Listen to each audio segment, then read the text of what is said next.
Welcome प्यारे बच्चों। तो आज हम इस वीडियो में कक्षा 12वीं की हिंदी की पाठ्य पुस्तक से पाठ बादल राग नामक कविता के महत्वपूर्ण प्रश्नों को और इसकी समरी को भी शॉर्ट में और आसान भाषा में समझेंगे। तो चलिए शुरू करते हैं। सबसे पहले आपको यह याद रखना है कि बादल राग कविता के कवि का नाम क्या है। तो सूर्यकांत त्रिपाठी निराला, सूर्यकांत त्रिपाठी निराला बादल राग कविता के कवि का नाम। अब आपको पता है कि सूर्यकांत त्रिपाठी निराला जी का फेवरेट टॉपिक क्या था? वो बादल ही था। कक्षा 10वीं में भी इनकी एक कविता है जिसका नाम है उत्साह। अगर आपको याद हो कि 10वीं में उत्साह कविता है जिसमें ये बादलों को बुला रहे हैं। बादलों को क्रांति का प्रतीक माना गया है कि बादल लोगों को नया जीवन देते हैं तो दूसरी तरफ विनाश भी ले आते हैं। यानी कि जैसे एक सिक्के के दो पहलू होते हैं, हेड और टेल, वैसे ही बादल के भी क्या है, दो पक्ष होते हैं। एक तरफ तो ये लोगों को नया जीवन देता है बारिश करके, है ना, गर्मी से राहत पहुंचा के, तो दूसरी तरफ अगर कहीं पर बादल फट जाता है तो ये विनाश भी ले आता है। तो कवि इसीलिए बादलों का आह्वान कर रहा है क्योंकि बादल क्रांति का प्रतीक हैं। कवि कह रहा है कि जो पूंजीपति लोग हैं, जो धनी लोग हैं, वो गरीबों का क्या कर रहे हैं, शोषण कर रहे हैं। इसलिए कवि बादलों के माध्यम से उनके अंदर संघर्ष की भावना को जगाना चाहता है, कमजोर लोगों को प्रेरित करना चाहता है कि उठो, जागो और ऐसे लोगों के खिलाफ क्या करो, क्रांति लाओ, एक रेवोल्यूशन लाओ। क्योंकि अगर समाज में बदलाव लाना है, अगर इन पूंजीपतियों के शोषण से बचना है, इनके खिलाफ आवाज उठानी है, तो हमको क्रांति लानी होगी। तो यहां पर बादल क्रांति का ही प्रतीक है। और बादल क्या है, गरीब लोगों को, कमजोर लोगों को प्रेरित कर रहा है। किसके खिलाफ? कि तुम उन लोगों के खिलाफ आवाज उठाओ जो शोषण करते हैं, जो शोषण करते हैं। ठीक है, तो ये इसकी मेन समरी। अब हम क्वेश्चन आंसर को करते हैं। देखिए, पहला प्रश्न है, अस्थिर सुख पर दुख की छाया। पंक्ति में दुख की छाया किसे कहा गया है? देखिए, अस्थिर सुख किसे कहते हैं? अस्थिर माने जो स्टेबल नहीं है, और सुख तो आपको पता ही है। अस्थिर सुख पर दुख की छाया लटक रही है, यानी जो ये अमीर लोग होते हैं ना, जो गरीबों का शोषण करते हैं, इनका सुख स्थिर नहीं होता। इन पर हमेशा डर लगा रहता है कि कहीं लोग हमारे खिलाफ क्या ना कर दे, आवाज ना उठा दे।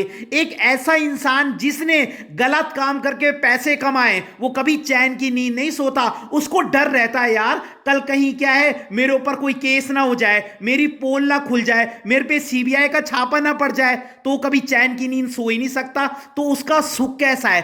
अस्थिर, क्योंकि उसका सुख कभी भी समाप्त हो सकता है और उस पर हमेशा दुख की छाया लटकती है। तो यहां पर दुख की छाया किसे कहा गया है? देखिए, तो सबसे पहले आप लिखोगे, दुख की छाया का अर्थ है क्रांति के होने की आशंका। वही कि मेरे खिलाफ कभी क्या ना हो जाए, क्रांति ना हो जाए। तो दुख की छाया का अर्थ है क्रांति के होने की आशंका। क्लियर है? पहले हमने दुख की छाया एक्सप्लेन करना है। दुख की छाया का अर्थ है क्रांति के होने की आशंका। और उसके बाद लिख देना, जिन लोगों ने अपने जीवन में हमेशा दूसरों का शोषण किया है, वे हमेशा क्रांति से डरते हैं। उन्हें लगता है कि कोई उनके खिलाफ आवाज ना उठा दे। कितना इजी है। ठीक है, तो यहां पे दुख की छाया का मतलब क्या है? पहले क्रांति के होने की आशंका, और फिर लिख देना, जिन लोगों ने हमेशा दूसरों का शोषण किया है, वो हमेशा क्रांति से डरते हैं। उन्हें लगता है कि कोई उनके खिलाफ आवाज ना उठा दे। बहुत सिंपल है। और उसके बाद लिख देना, इसलिए उनके ऊपर दुख की छाया रहती है क्योंकि उनका सुख कभी भी दुख में बदल सकता है। उनको डर है, यार कहीं मैं पकड़ा ना जाऊं। ठीक है, तो दुख की छाया का मतलब समझ गए, क्रांति के होने की आशंका। और फिर लिख देना, जिन लोगों ने हमेशा दूसरों का शोषण किया है, वो हमेशा क्रांति से डरते हैं। जिन लोगों ने हमेशा दूसरे लोगों का शोषण किया है वे हमेशा क्रांति से डरते हैं। उन्हें लगता है कोई उनके खिलाफ आवाज ना उठा दे। और उसके बाद लिख देना, इसलिए उनके ऊपर हमेशा दुख की छाया रहती है, क्योंकि उनका सुख कभी भी दुख में बदल सकता है। उसके बाद है अशनिपात। अशनिपात का मतलब होता है बिजली का गिरना।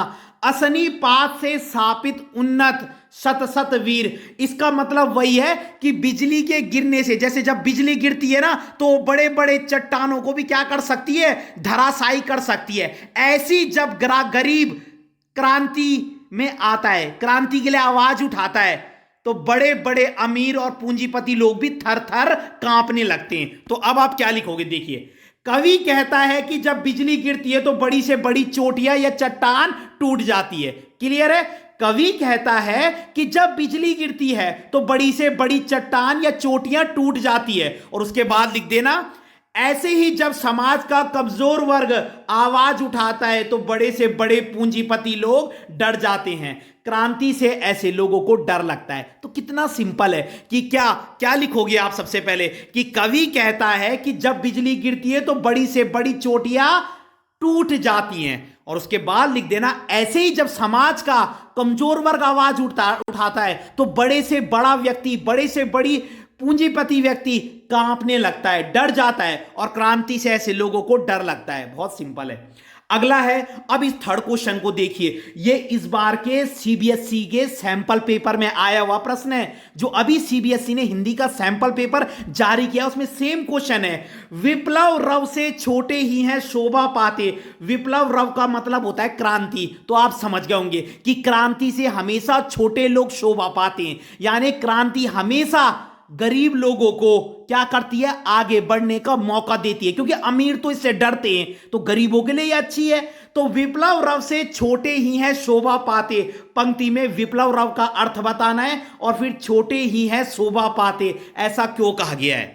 ठीक है, तो पहले विप्लव रव का अर्थ है क्रांति, और उसके बाद लिखना, जब क्रांति होती है तो समाज के कमजोर वर्ग को फायदा होता है, उन्हें अपनी बात रखने का मौका मिलता है, आगे बढ़ने का मौका मिलता है, न्याय मिलता है। कितना सिंपल है। विप्लव रव का मतलब क्या होता है, क्रांति। और क्रांति से छोटे लोगों को कैसे फायदा मिलता है, यहां पे छोटे लोगों का मतलब क्या है, गरीब वर्ग से, कमजोर वर्ग से। फिर लिख देना, जब क्रांति होती है तो गरीब लोगों को फायदा मिलता है। यहां पे गरीब का मतलब पैसों से गरीब नहीं है, गरीब का मतलब है जिन लोगों का शोषण होता है, अमीर लोग जिन लोगों को दबाते हैं।